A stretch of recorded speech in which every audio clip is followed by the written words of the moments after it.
आप सभी लोगों का स्वागत है फिर से एक बार इस बार क्रिक जोन में। आशा करता हूँ सभी लोग सही सलामत होंगे। तो चलिए शुरू करते हैं आज का वीडियो, जो कि खास तौर पे देखें तो ये जो आखिरी टी20 ट्रायंगुलर सीरीज का ये आखिरी मुकाबला था, जहाँ पे नेदरलैंड्स के सामने थी आयरलैंड की टीम। और वहाँ पे देखें तो इसी सीरीज में एक बार भिड़े भिड़े थे, जहाँ पे नेदरलैंड आखिर में जाकर एक रन से हार का सामना करना पड़ा था। लेकिन यहाँ पे भी टॉस जीतकर पहले गेंदबाजी का फैसला किया आयरलैंड, जो पिछले मुकाबले में जबरदस्त अंदाज में बल्लेबाजी कर रहे थे। बलबेरनी और साथ ही देखें तो लॉर्टन टैकर आज इस मुकाबले में वो शुरुआत दिखा नहीं। खासतौर पे तो थोड़ी बहुत सूझबूझ भरी पारी दिखाई दी थी, लेकिन वो था दिखाई नहीं दिया। बलबेरनी से, लॉर्टन टैकर से, हैरी टेक्टर से, सिर्फ आज कप्तान स्टर्लिंग थोड़े बहुत खरे थे।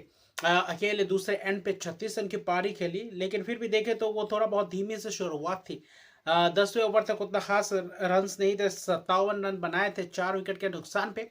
लेकिन वहां पे आए कर्टिस कैंपर के साथ जो प्रदर्शन किया जॉर्ज डॉकरेल की, वो बहुत ही महत्वपूर्ण पार्टनरशिप। अगर वो पार्टनरशिप नहीं होता तो शायद इतने रन बनाने के करीब भी नहीं आता। 10 ओवर्स में जो 57 रन बनाए और 10 ओवर्स में करीबन 100 रन के करीब बनाए, जिसमें से सबसे बड़ा योगदान इस पार्टनरशिप का था। लगभग देखें तो 70-75 रन के करीब, 70-72 रन के करीब पार्टनरशिप। और इस पार्टनरशिप ने एक नींव रख दी थी, जहां पे आयरलैंड को पूरी तरीके से वापसी करने का मौका दे दिया था। वहां पे कार्टिस कैंपा ने भी ताबड़तोड़ अंदाज में प्रदर्शन किया, बल्लेबाजी किया। और जॉर्ज डॉगरेल की एक शानदार अर्धशतकीय पारी, नाबाद पारी, जहाँ पे 53 रन बनाए 30 गेंदों में 2 छक्के 5 चौकों की मदद से। और वही कार्टिस कैंपर की उस साझेदारी, वो जो थोड़ा बहुत आक्रामक रवैया अपनाया था, उसी आक्रामक रवैया के कारण आखिर में जाकर अच्छा खासा समाप्त किया था। जहां पे 37 रन की पारी के लिए आखिर में मार्क अडेयर ने भी 8 गेंदों में 19 रन के शानदार 2 छक्के भी जड़े थे। और कुल मिलाकर देखें तो 161 रन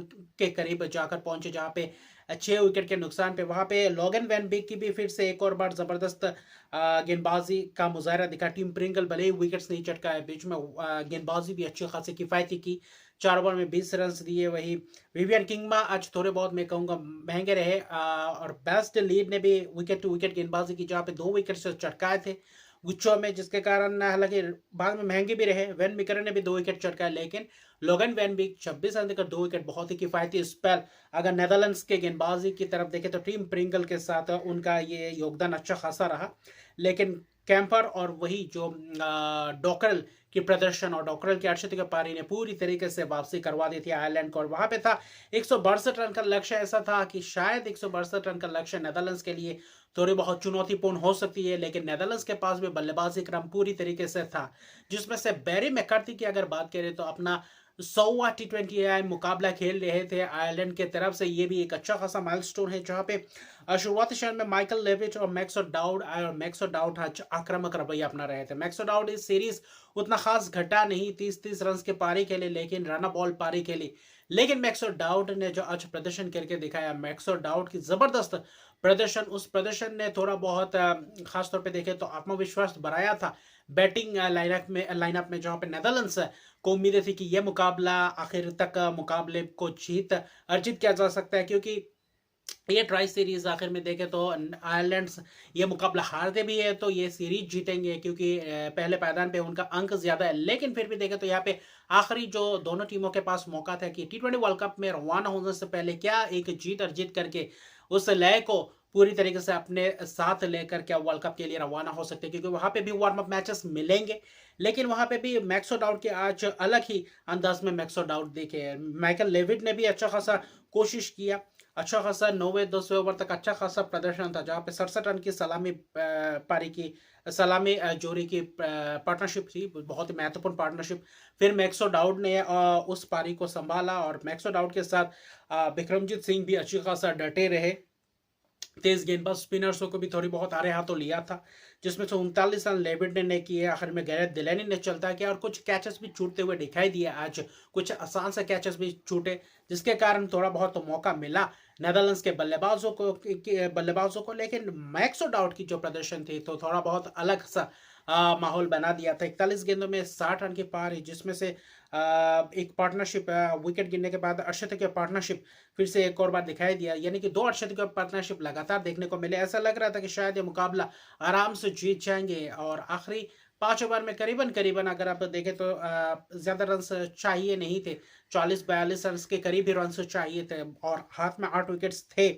लेकिन उसके बाद ट्विस्ट जहाँ पे कप्तान आया, फिर वही देखें तो कर्टिस कैम्पर के ओवर में भी थोड़े बहुत रन्स वर्सेस 17वें ओवर में 13 रन्स गए, जहाँ पे 2 चौके लगाए विक्रमजीत सिंह ने भी, और वहाँ पे लग रहा था कि मुकाबला एकदम हाथ में आ गया। 3 ओवर में चाहिए था 25 रन, वहाँ पे मार्क एडायर और बैरी मैकार्थी और क्रेग यंग से आखिरी 3 ओवर करवाया, और वहाँ पे आया ट्विस्ट। मार्क एडायर ने 1 ओवर में जो 2 विकेट चटकाया वेस्ले बर्रेजी को, और फिर देखें तो विक्रमजीत सिंह को जो जबरदस्त अंदाज में बोल्ड किया, और वही पूरी तरीके से मार्क एडायर ने 1 ओवर में जो एडवर्ड्स को चलता किया, छक्का मारने की कोशिश में वहां पे कैच दे बैठे, फिर विक्रमजीत सिंह को बोल्ड किया, और वहां पे मैच पूरी तरीके से फंस गया। तो 2 ओवर में 19 चाहिए थे, वहां पे बैरी मैकार्थी भले विकेट्स नहीं चटकाए, लेकिन वो किफायती स्पेल किया। खासतौर पे देखें तो जो 19वां ओवर था, 2 ओवर में 19 रन चाहिए थे, वहां पे 8 रन दिए, 1 चौके खाए, लेकिन आखिरी 2 गेंदों में भी जबरदस्त यॉर्कर लेग डिलीवरी की, जहाँ पे वापसी किए, और आखिरी ओवर में चाहिए था 11 रन, और वहां पे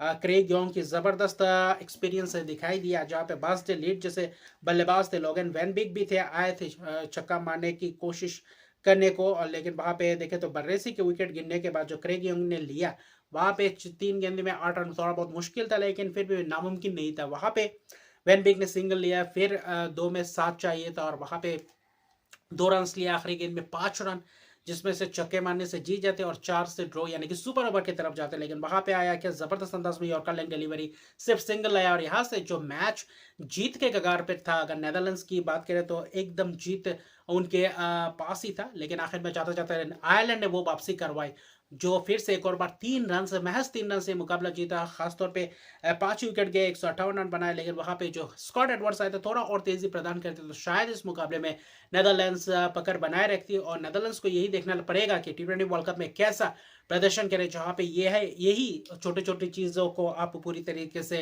संभाल सकते हैं। और आयरलैंड भले ही जीते हैं, ट्रायंगुलर सीरीज को भी जीते हैं, लेकिन आयरलैंड को एक और बात ध्यान में रखना पड़ेगा कि आयरलैंड इस सीरीज में उतना खास घटा नहीं जैसा प्रदर्शन करना चाह रहे थे, लेकिन वैसे ही मोमेंटम को अपनी तरफ लेकर जाएंगे। क्या T20 वर्ल्ड कप में कुछ अलग अंदाज में बल्लेबाजी करते हुए दिखाई दिए, खासतौर पे गेंदबाज जबरदस्त है, जोशुआ लिटिल का भी इंक्लूजन होगा तो वहां पे जबरदस्त अंदाज में दिखेंगे। लेकिन कुल मिलाकर देखें तो क्रेग यॉन्ग ने भी विकेट चटकाए, 2 विकेट, महत्वपूर्ण 2 विकेट, और खासतौर पे देखें तो मार्क एडायर का जबरदस्त स्पेल, 4 ओवर में 21 रन देकर 2 विकेट। बैरी मैकार्थी ने विकेट्स नहीं चटकाया, अपना 100वां T20 मुकाबला खेलते हुए, हालांकि मैच जीता, ये एक सबसे बड़ी बात है। गैरेट डिलेनी ने भी 1 विकेट चटकाया, किफायती स्पेल डिलेनी द्वारा, और 8 गेंदबाजों का इस्तेमाल किया, जहां पे पूरी तरीके से आखिरी 3 ओवर जबरदस्त रोमांच था, जहां पे आयरलैंड ने पूरी तरीके से वापसी करवाई, और वहां पे पूरी तरीके से थोड़ा बहुत बैटिंग ऑर्डर में भी ध्यान देना पड़ेगा नेदरलैंड्स को, कि वेस्ले बर्रेसी, साइब्रेन एंगलब्रेक्ट और खासतौर पे बास डिलीट को कैसे आप बल्लेबाजी क्रम में डालते हैं, ये देखने लायक बातों का था। बाकी यही समाप्त होता है triangular series south of Scotland, Netherland और आयरलैंड के बीच, और आखिर में आयरलैंड ने ये ट्रायंगुलर सीरीज जीत गया, और इस मैच में आखिरी मैच भी 3 रन से जीतकर जबरदस्त इस सीरीज को समाप्त किया, और जबरदस्त रोमांचक ये मुकाबला था। अभी के लिए इतने रकम, मेरे चैनल को सब्सक्राइब नहीं करते, मेरे चैनल को सब्सक्राइब कर दीजिए, लाइक शेयर कमेंट जरूर कीजिए। तब तक के लिए गुड बाय।